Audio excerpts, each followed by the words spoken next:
Nah, berikutnya untuk mendapatkan label majid, ya juga tadi kedermawanan yang luar biasa. Nah, mereka yang mengkaji Al-Qur'an, ya biasanya kalau ngajinya benar otomatis ya akan tergerak untuk menjadi seorang yang dermawan, ya karena Al-Qur'an itu karim, Al-Qur'an itu majid, Al-Qur'an mulia, ya karena dia adalah kalamnya Allah, dan Al-Qur'an mulia karena menjadikan ya karena kedermawanan yang luar biasa yang Al-Qur'an berikan kepada setiap mereka yang membutuhkan solusi dan inspirasi dari Al-Qur'an. Nah, berarti yang berikutnya adalah kita harus menjadi seorang yang banyak memberikan sumbangsi, memberikan karya, menunjukkan kedermawanan kita. Ya, tapi syaratnya tadi ya dengan cara membedah Al-Qur'an, menggali pelajaran dan inspirasi dari Al-Qur'an, ya kemudian kita terapkan dalam kehidupan kita, maka insya Allah kita menjadi orang-orang yang dermawan. Apa bukti kalau mereka yang berinteraksi dengan Al-Qur'an menjadi orang-orang yang dermawan? Ya, Nabi kita Nabi Muhammad Shallallahu Alaihi Wasallam adalah seorang yang sangat dermawan, dan dijelaskan ketika sudah memasuki bulan Ramadan.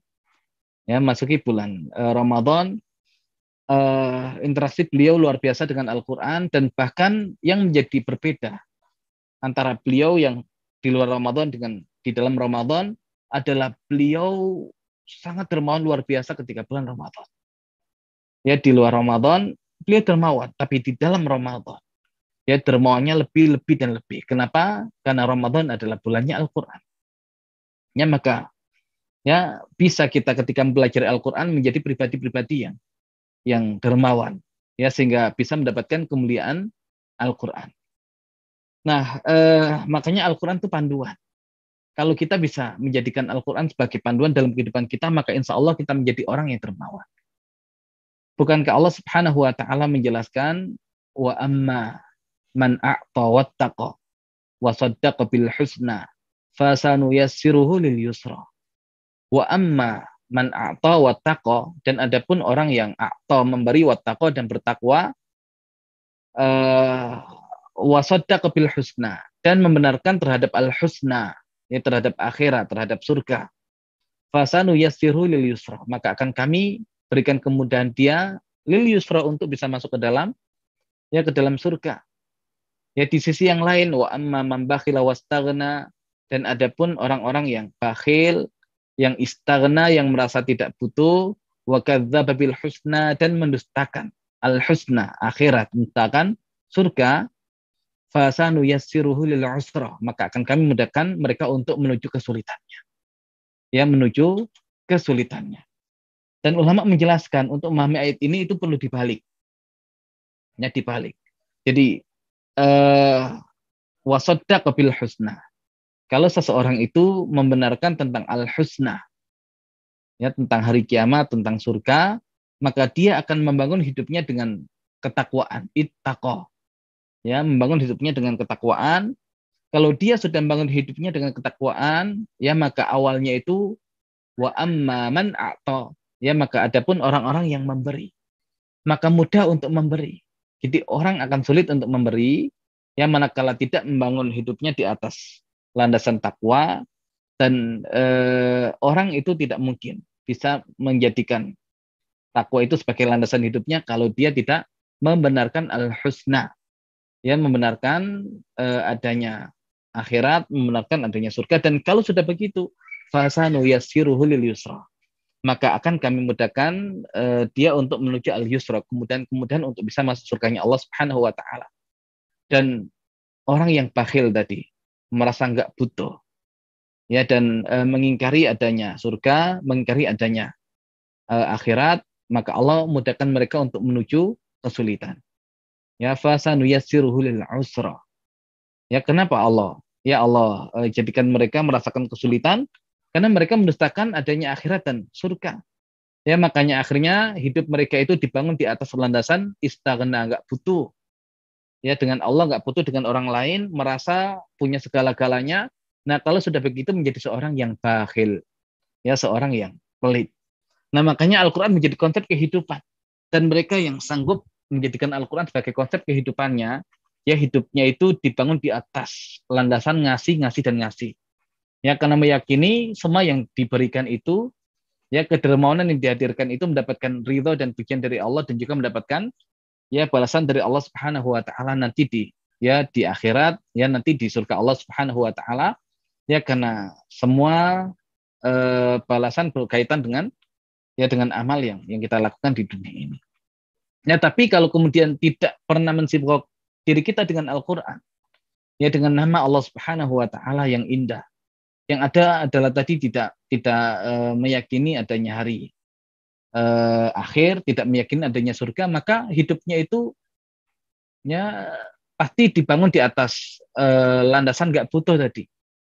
Ya, dan ketika sudah nggak butuh itu, ya selalu bakhil dia. Ya, maka dia menjadi seorang yang bakhil. Nah, makanya kita bisa menjadi majid ya dengan menjadi ahlul Quran, ya menjadi ahlullah. Tapi bukan hanya sekedar membaca saja, menghafal saja, tapi sampai ke tataran amal, ya sampai ke tataran amal, ya itu yang bisa menjadikan diri kita menjadi seorang yang majid. Nabi Ibrahim bisa dengan keluarganya. Nabi Muhammad Shallallahu Alaihi Wasallam bisa dengan keluarganya. Ya dengan kemuliaan perbuatan mereka, ya dan kemuliaan nasab mereka. Tapi masalah nasab kita nggak bisa mengatur hidup kita. Ya, tapi Allah berikan peluang yang sama ya dengan menurunkan Al-Qur'an untuk semuanya, hudal linnas, hudal lil muttaqin, asal siapa yang mau ya dekat-dekat dengan Al-Qur'an, kemudian menjadikan Al-Qur'an sebagai panduan dalam hidupnya, ya maka insya Allah dia punya kemuliaan yang bahkan bersumber dari Allah Subhanahu wa taala, Al-Majid. Ya, jadi kapan kita ingin mulia? Dengan menjadikan Al-Qur'an sebagai panduan kita. Kapan generasi kita ingin mulia? Ya dengan menjadikan Al-Quran sebagai panduan ya dalam kehidupan kita. Kemudian kapan umat ini mulia? Kalau menjadikan Al-Quran sebagai landasan dalam kehidupan kaum muslimin secara luas, bahkan ya berkaitan dengan kehidupan muslimin di seluruh dunia. Makanya kenapa kita sekarang tidak mulia? Karena kita belum bisa mensibuk dan mengambil pelajaran yang berharga dari Al-Quran yang Allah Subhanahu wa taala berikan. Makanya kalau dahulu setiap yang berinteraksi dengan Al-Quran pasti mulia. Malaikat yang menjadi penyampai wahyu Al-Quran menjadi malaikat yang paling mulia, Jibril.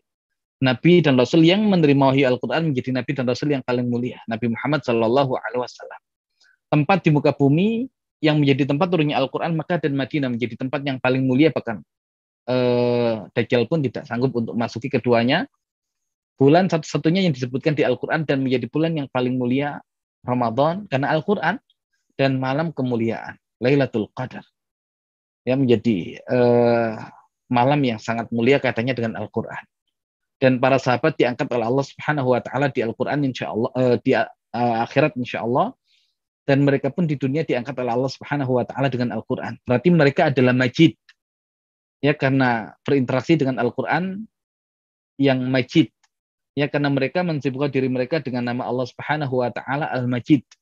Ya kalau kemudian kita sekarang belum mendapatkan pertolongan Allah, belum Allah Subhanahu wa taala berikan kemenangan, belum Allah Subhanahu wa taala hadirkan kebangkitan, berarti ada interaksi yang salah dari kita dengan Al-Qur'an kita. Makanya kalau ya kita ada masalah dengan interaksi Al-Qur'an kita, ya maka kita belum menjadi Al-Majid, ya maka belum akan mendapatkan pertolongan dari Allah Subhanahu wa taala Al-Majid. Ya, jadi Allah Subhanahu wa taala Al-Majid, mulia zat dan sifatnya. Allah Subhanahu wa taala Al-Majid ya berkaitan dengan af'al dan kebaikan-kebaikan Allah Subhanahu wa taala yang dicurahkan kepada hamba-hambanya. Mengumpulkan dua hal sehingga mendapatkan Al-Majid. Ya, dan tadi Malik dan Malik itu menjadi ya pembahasan tentang Al-Majid, ya kemuliaan. Nah, Nabi Ibrahim mulia. Ya, nasabnya mulia, perbuatannya mulia, keluarganya pun demikian. Nabi Muhammad mulia pribadinya, perbuatannya pun mulia, keluarganya pun juga mulia. Nah, insya Allah kita bisa, ya kita bisa menjadi orang-orang yang mulia, orang-orang yang majid, ya walaupun tidak dengan nasab yang istimewa, ya tapi kita bisa berusaha, ya dengan istimewa mengamalkan setiap apa yang ada di dalam Al-Quran, ya dan menjadi ahlul Quran, menjadi sahibul Quran, Maka yang demikian kita menjadi keluarganya Allah. Dan kalau menjadi keluarganya Allah, bahkan nasab kita ya dalam tanda kutip ya nyambungnya kepada Allah Subhanahu wa taala, maka kita bisa menjadi seorang yang majid insya Allah. Ya, karena tadi dekat dengan Allah Al-Majid, ya karena tadi berinteraksi dan menjadikan Al-Qur'an ya sebagai panduan dan kehidupan kita. Ya jadi tahu ya bagaimana caranya menjadi majid yang mulia terlebih di sisi Allah Subhanahu wa taala ya dengan menjadi ahlul Qur'an. Ya dengan mengamalkan Al-Qur'an dalam kehidupan kita, dengan menjadikan Al-Qur'an sebagai pedoman dan panduan ya dalam semua aktivitas kehidupan kita.